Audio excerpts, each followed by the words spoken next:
Hello everyone.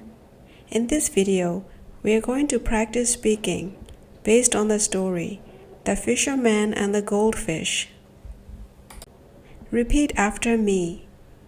They live in a small house. The fisherman goes to the beach.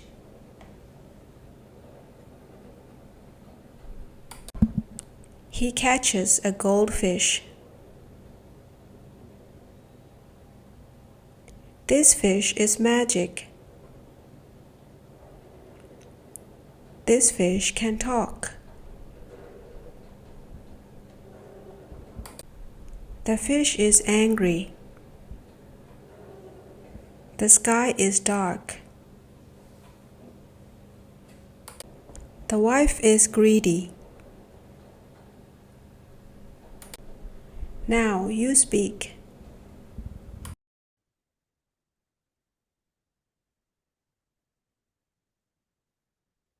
They live in a small house.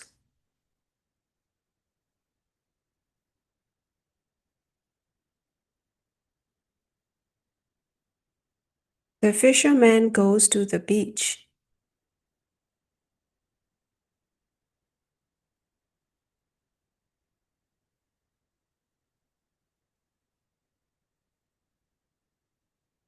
He catches a goldfish.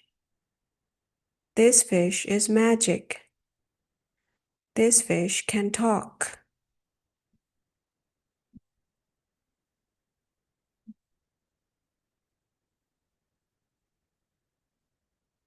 The fish is angry.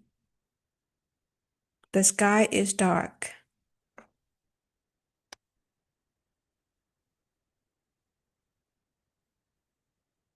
The wife is greedy. Good job today. See you in the next video. Bye-bye.